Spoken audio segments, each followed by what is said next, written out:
Welcome to Capacity Building Stories Climate Action 101, a podcast brought to you by the Paris Commune and Capacity Buildings Network in partnership with the United Nations University. I'm Eva Costas, your host, and in this series, we're breaking down the essentials of climate action, 101 style. Join us as we explore key concepts related to climate change while connecting the dots between capacity building, research, policy, and practical solutions. Let's dive in. Welcome to Climate Mobility 101. Today, we're diving into climate mobility, what it is, how climate change triggers human mobility, and how policy, research, and capacity building can help us respond to the challenges of displacement.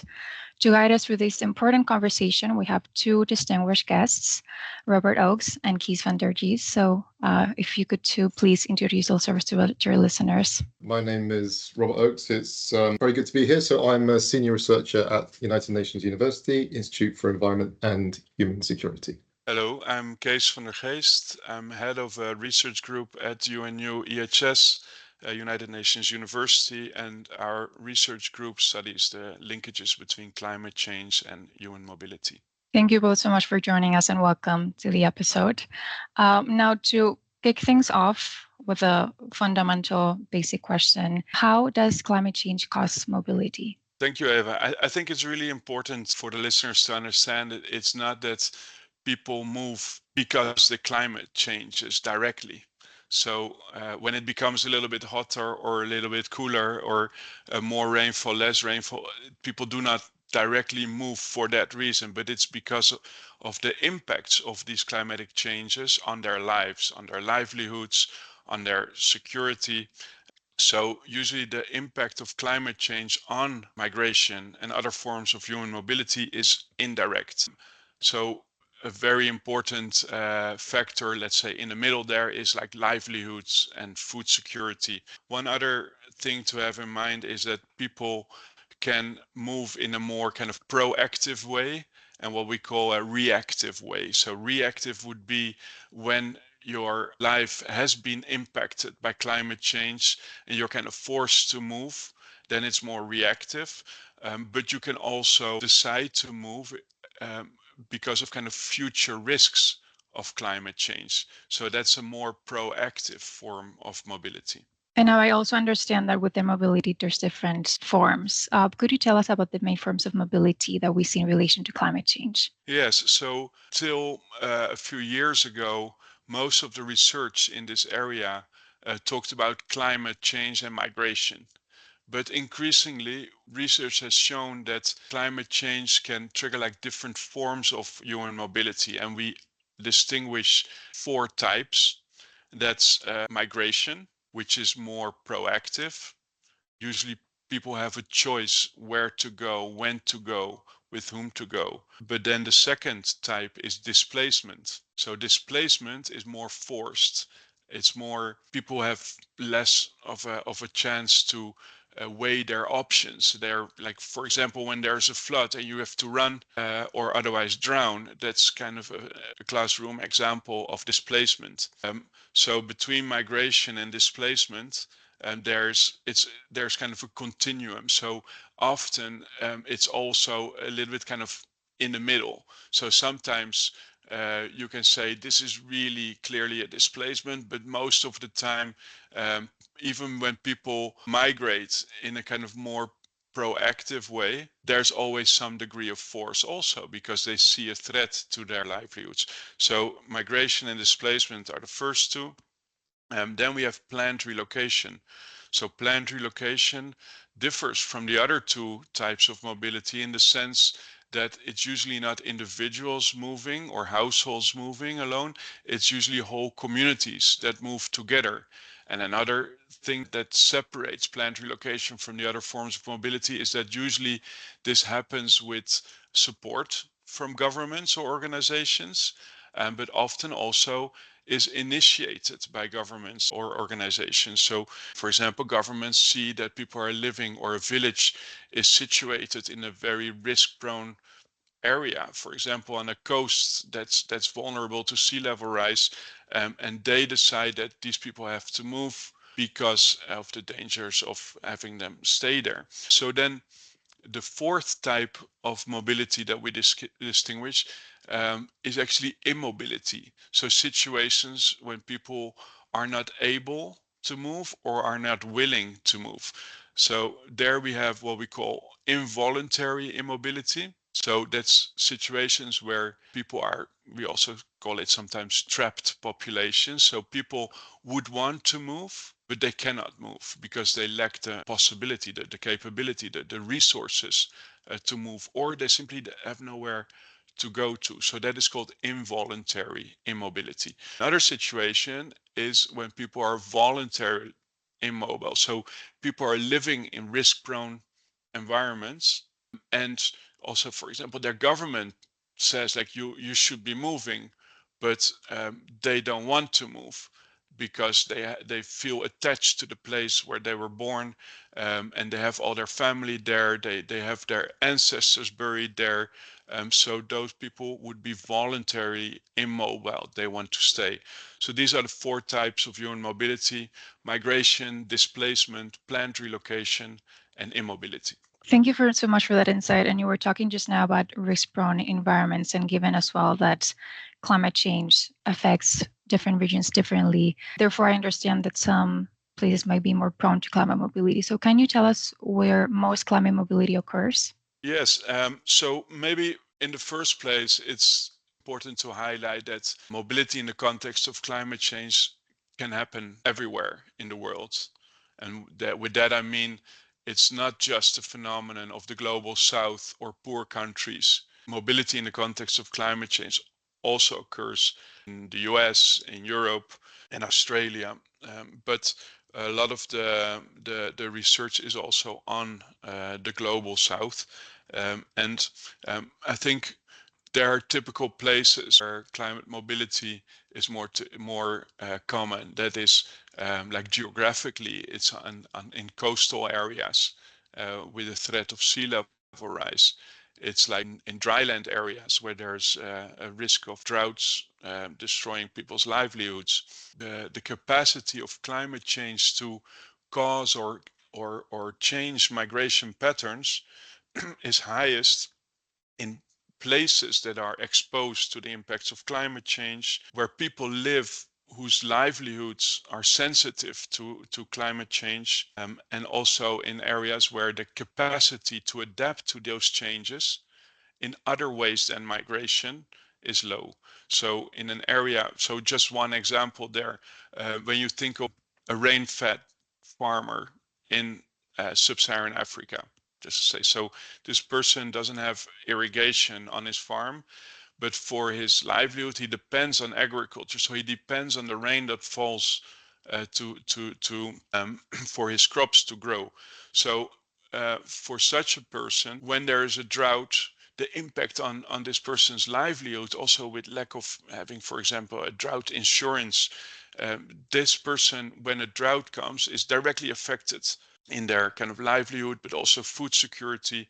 So the chance that a drought would trigger migration for this person would be much higher than when in the Netherlands is experiencing a drought. The teacher in the Netherlands that experiences a drought, would maybe have a problem with watering his garden, but not to such an extent that the person would migrate. Yeah, I think it's interesting to bring up the kind of European contrast, because if we think about climate hazards, actually in Europe, the USA, Australia, Canada, wildfires are increasing in occurrence and intensity. And this, in countries which, as you say, Kays, they might have good coping capacity, not particularly vulnerable populations. But because of the climate change, changes in rainfall, in wind speed, in temperature, soil conditions, this just means that wildfires happen more often, they might spread more quickly. So people are displaced in these situations. And this has really, I guess, increased the last decade or so. And it looks like it's going to actually get worse. Thanks, Rob. That's really a very useful addition, yes. Thank you both so much for these insights. I think it's clear now, again, like you both mentioned, the vulnerability and capacity caps of certain regions.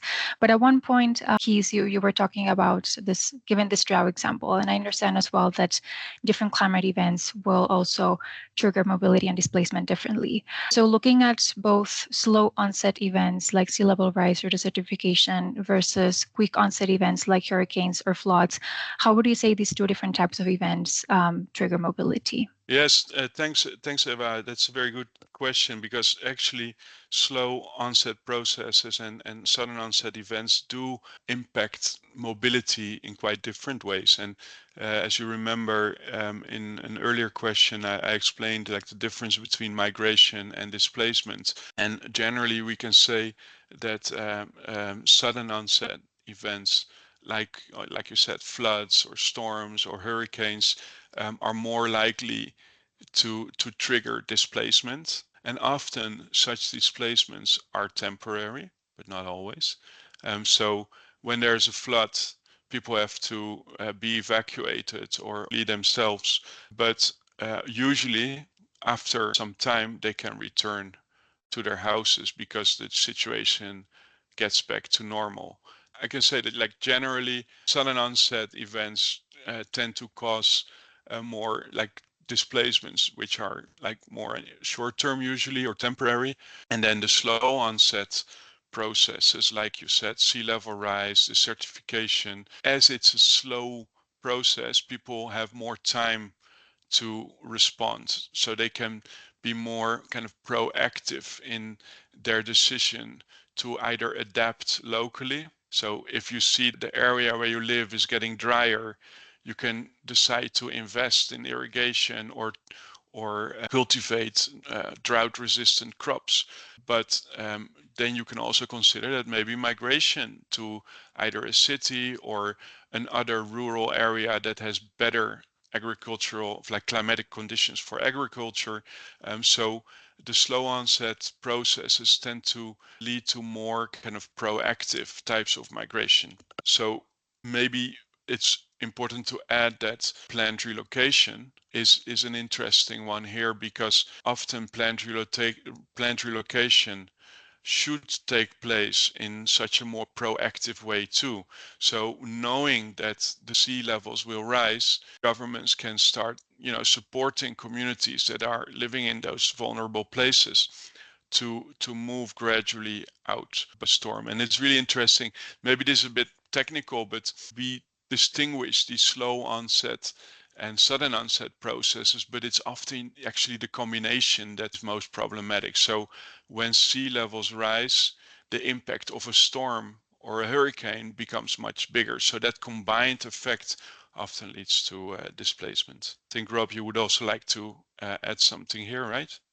Yeah, I think that combination of events and processes is very important. So it could be that they happen at the same time. So, the impacts of a hurricane become bigger due to sea level rise. But also you could get people who are moving due to sea level rise, for example, and then maybe they move to a city and try and find a safer, more secure livelihood. But when they move to that city, if they're moving in a condition which is less adaptive, they might have less resources. They might be moving to an informal area, living in slum conditions, and then they're more exposed and more vulnerable if and when a storm or a cyclone hits. So we can have the slow onset and quick onset happening together, or one kind of driving the vulnerability to be impacted by another one later on. Thank you both for that. And I actually want to pick up from something, Kes, that you said before, in the sense that you mentioned that mobility can be proactive and reactive. And I understand that beyond climate change, there's various different factors that interact and cause mobility both directly and indirectly. So with that, to what extent can we be sure that climate is the cause of mobility? Yes, thanks, Eva. I'm really happy you asked that question because sometimes, especially when you read about this topic in the media, where you get the headlines of like climate change is causing a tsunami of refugees and things like that. It's the kind of message is that there is really that direct link, right? Like because of climate change, millions or hundreds of million people are moving. While actually, the 20, 30 years of research on this topic has clearly shown that almost always it's a combination of factors that drive mobility and different types of mobility. So there's this phenomenon that we call multi-causality. So especially when it comes to the more slow onset processes of climate change, people have all these different options, and it's the combination. Like when a drought hits in one place and the same magnitude of drought hits in another place, it doesn't lead to the same level of migration. It's because of all those other factors about like how much support there is from governments protect people against the impacts of climate change. There's almost always the factor of like livelihoods, poverty, employment opportunities. So people tend to move, where to the place where they can best either survive or have build a better life for their families. So when climate change makes the living conditions and the livelihood conditions of a place worse, it is a factor that pushes migration in that sense. But then there's a whole range of other factors that are also influencing the mobility decisions. I think it's important to understand this idea that actually the way that people kind of perceive their present and their future and their risks and their actions is very personal. It's we use the word subjective sometimes to understand that the way that people interpret their world is a personal thing. It's in someone's head, or it's in, families discuss these ideas. So you might have two individuals or two households who are exposed to the same risks, and they might even have the same level of income, the same level of education, but their response to a risk will be different. That's because people are inherently different. I think this just really goes to show the nuance and complexity of the issue. So thank you so much both for those insights. I would also understand that mobility, especially talking about climate mobility, can definitely play a role in how both individuals and communities can enhance their resilience to climate change. So, Kees, how would you say, or in what cases can mobility actually be considered a form of adaptation to climate change? Yes, I mean, again, very good question, because often migration is seen as a problem also by governments, and it's maybe it's not that surprising, because for governments, when you have to organize schools, clinics, urban infrastructure, etc., it kind of makes it easier when people just stay in the same place. So migration is often seen as a threat to kind of organize a country. In this field of research on the relation between climate change and human mobility, there's also there has been also this tendency to really focus on the problematic side of it. So the problem is climate change and its impact, and then people move because of that. So it's a problematic narrative, let's say. But increasingly, there's also a kind of a recognition that without migration, if people would not be moving at all, or even historically, if people had not been moving at all, you would have a much worse situation. So in other words, migration is often necessary to be able to be more prepared for impacts of climate change in the future. So there are these circumstances where you would actually want to prevent like these negative forms of mobility, which is more like displacement. Those are situations where people are forced to move. They do not have so much of a choice, and often the impacts of moving on their lives are more negative. But a lot of the times when people move in such a proactive way from an area with worse climatic and livelihood conditions to a place with better conditions, the results or the outcomes of that are actually usually very positive for themselves, for the places where they go to, but also sometimes for the places where they move from.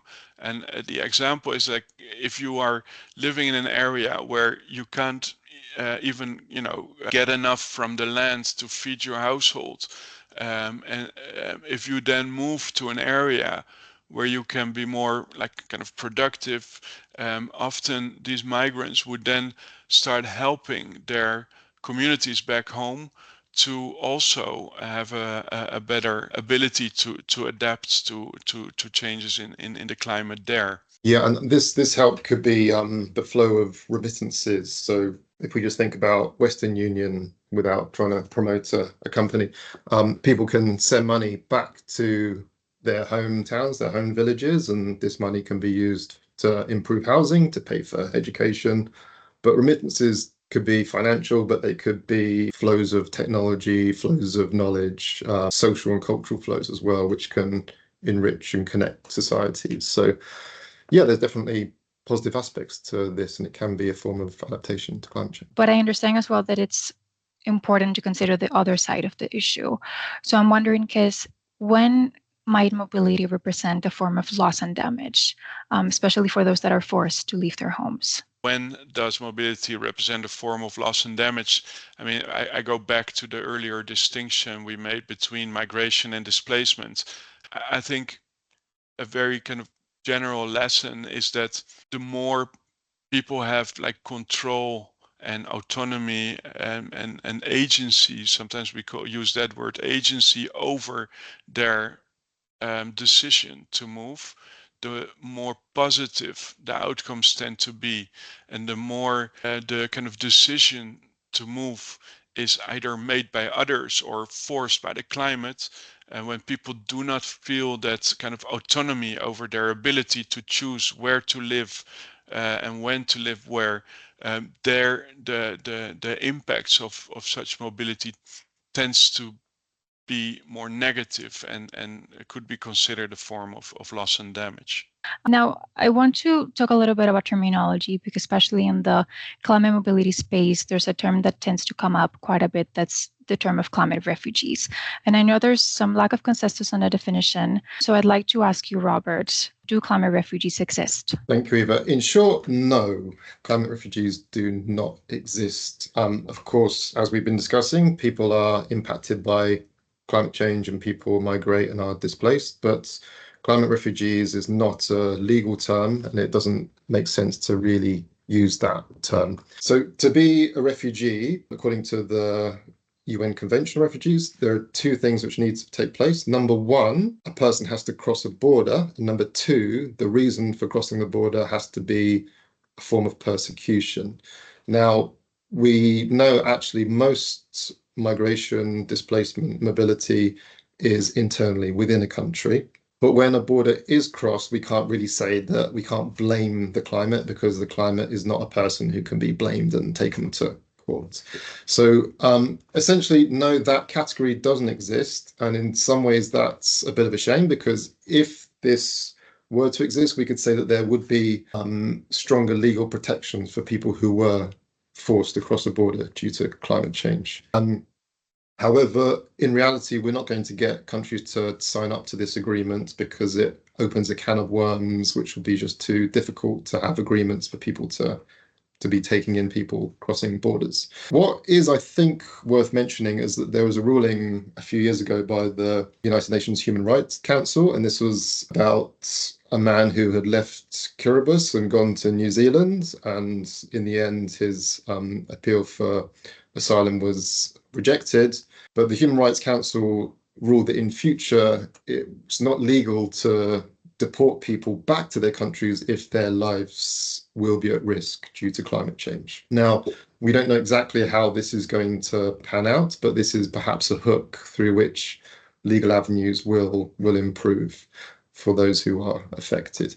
But until now, climate refugees is a fact that the media like to use, politicians occasionally use as well, but doesn't have any basis in fact, actually. Now, delving a bit deeper into the governance aspects of climate mobility and the different frameworks that guide international responses, Robert, how does the UNFCCC, the United Nations Framework Convention on Climate Change, currently address human mobility?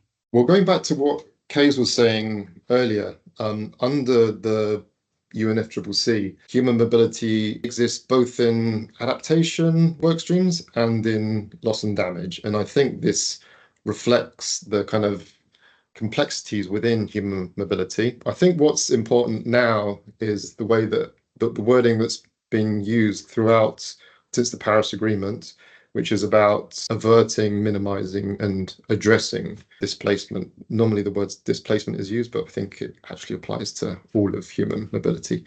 And I think averting is about mitigating, so trying to prevent climate change impacts. We know that these already happen.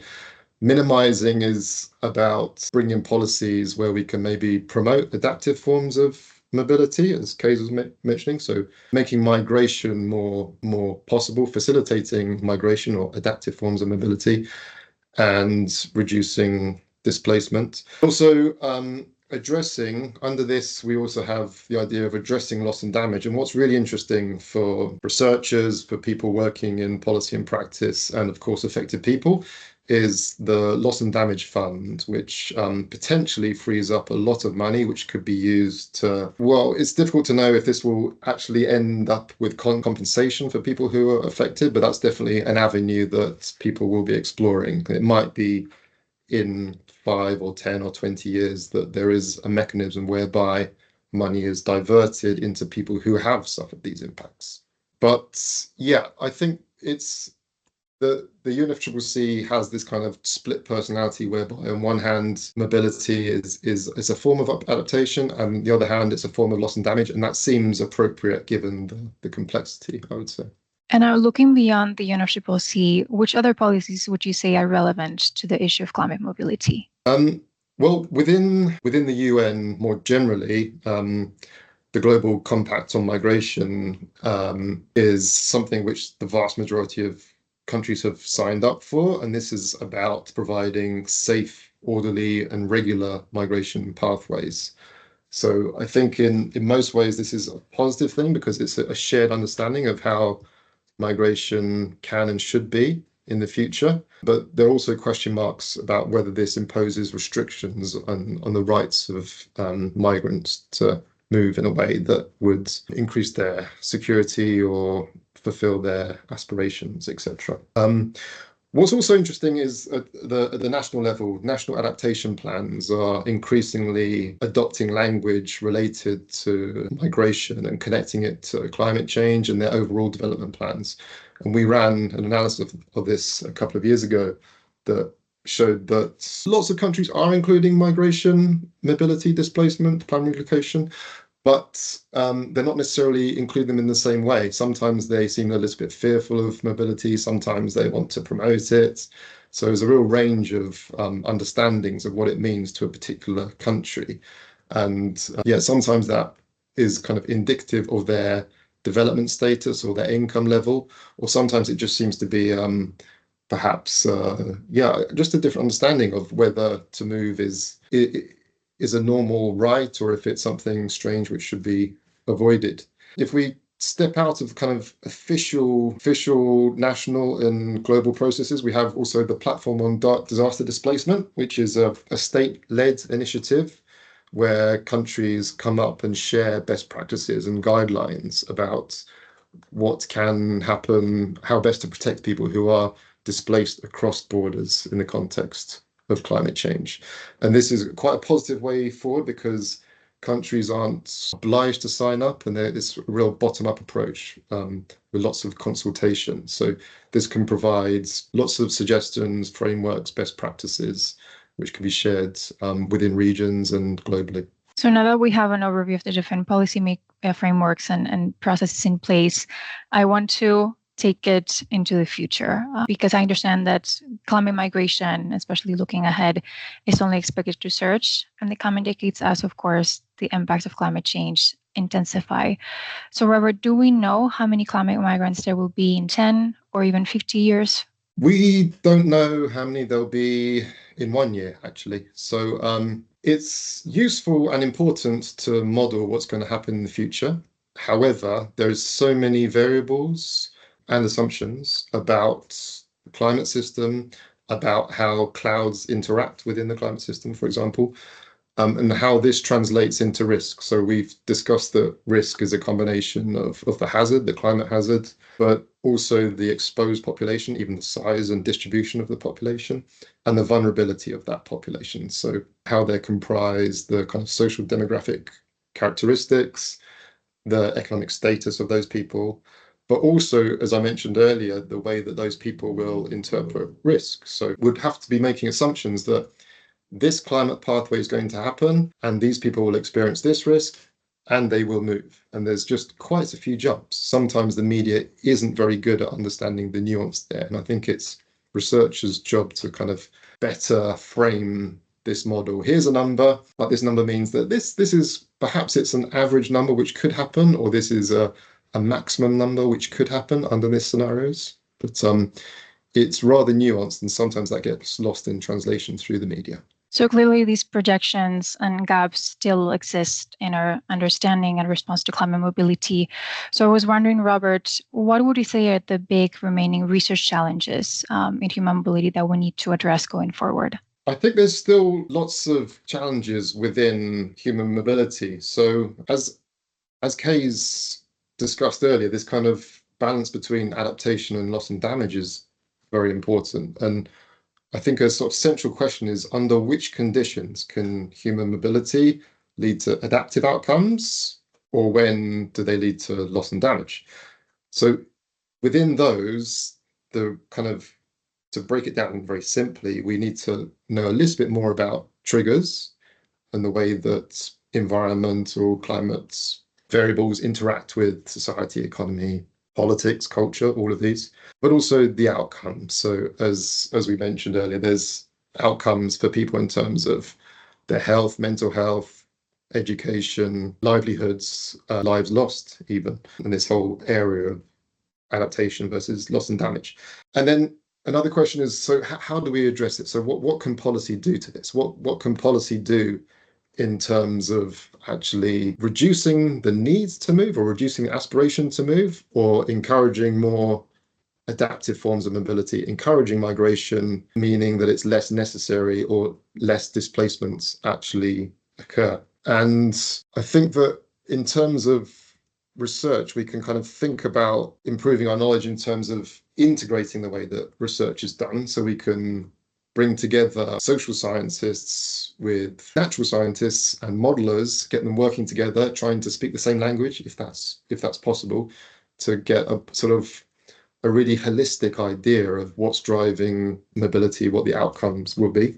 But it's also about differentiating, broadening out what we're doing. So as we mentioned, some areas have been studied more than others. So we know quite a lot about Bangladesh. We don't know much about Central Asia. So where COP's going to be in Baku, we don't know that much about Central Asia. And there's lots of different vulnerable groups that we don't know much about at the moment, actually. So we know a little bit about how gender interacts. We don't know much about how children are affected. We don't know much about ethnic groups or disabled groups. So I think Kay's wanted to step in here. Yes, thanks, Rob. I would like to add one point here. Like, by an increasing number of researchers and groups, the topic of planned relocation is very different there. Usually the outcomes for the people who were relocated were very, very negative. And that had to do with the way planned relocations were organized in a kind of non-participatory way, and in a way that had no kind of sensitivity to people's needs and perceptions, etc. So I think that's really an area where a lot can be done and should be done, and quickly, actually. Now, before we wrap up, since research and policy is clearly just one part of the equation, this is the Capacity Building Stories podcast. I understand as well that responding to these challenges would, of course, require capacity building at all levels, but also for all stakeholders, from the communities that are migrating to the policymakers that are setting these policies in place. So Robert, before we wrap up, how can we build capacity to address these challenges that have been discussed through the episode in human mobility? Thanks, Eva. Yeah, I think it's about lots of communication, lots of networks. So, for example, we've recently been involved with setting up the Environmental and Climate Mobilities Network, which is a network of researchers initially kind of focused on Europe, but now expanded out globally. And this is bringing together a lot of academics, but increasingly also policymakers and practitioners. And I think that's really key to have this kind of north-north learning, north-south learning, south-south learning. And this is in terms of researchers, but also policymakers and practices. So it's about exchange of methodological expertise, like how to investigate human mobility, but connecting with people who have the knowledge of the area, the contextual knowledge of the physical land, the social dynamics, but of course involving the affected people, the people who are moving or at risk or might want to move. So it's about kind of really building these communities and having something sustainable to ensure these flows of information. And I think, as Kay's mentioned, that it's quite a young field, but it is growing and these connections are getting stronger. And something we've been involved in the last couple of years was creating an e-learning course. We did this with GIZ to try and produce some kind of easily digestible modules on human mobility. So we've got 12 modules and you can learn in a couple of hours about human mobility and gender or displacement. And these sort of things just give those who are, let's say, working in development, but without expertise in climate change or migration, give them an understanding of what's going on. So I just think it's really important to connect these really related fields. And if you can have a policymaker or a practitioner or a researcher in a connected field who knows a bit more about this, then they're more likely to include it in their work or to just take account of it when they're making a policy or designing an intervention. I think that these sort of events can take place at COP, for example. They can take place at conferences, but they need to just be built into what researchers and practitioners do. And of course, policymakers need to be as involved as possible so they can really understand the nuance involved in human mobility. Because if they just have this kind of simplistic view, then they're not going to be able to develop appropriate policies. I would like to add one more thing that we can do and that we are doing actually to build capacity. And that's, again, on the topic of planned relocation. One of our colleagues at UN University, David Durand-Dulacre, has been working on what we call a social simulation of planned relocation.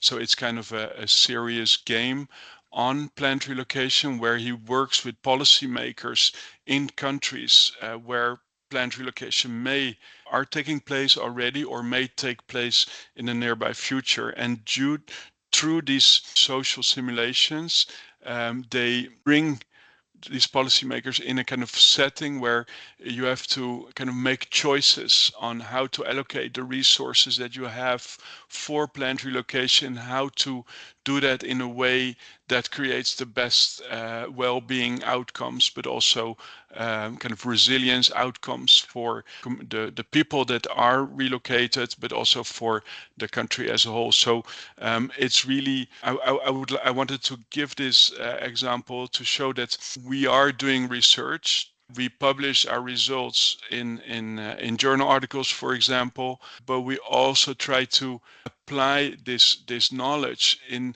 kind of environments where they can directly be used to build, in this case, policymakers' capacity to respond better to the challenges of human mobility in the context of climate change. Thank you both so much. I think I'd like to leave it on that note, just because earlier in the episode, Casey, you started off that mobility essentially happens everywhere. So it is a response that requires all of us, from researchers to capacity building providers to policymakers, but also this, like you both mentioned, this very much people-centered approach of involving the affected people and communities to be able to respond to the challenge of human mobility. So again, this wraps up the episode of Climate Mobility 101. Thank you both again for sharing your knowledge and expertise with us. We'll add the relevant links on the description box. And if you found today's discussion insightful, be sure you check out all the episodes under the CB Stories Climate Action 101 series. Thank you both again, and thank you to the audience for listening. Take care.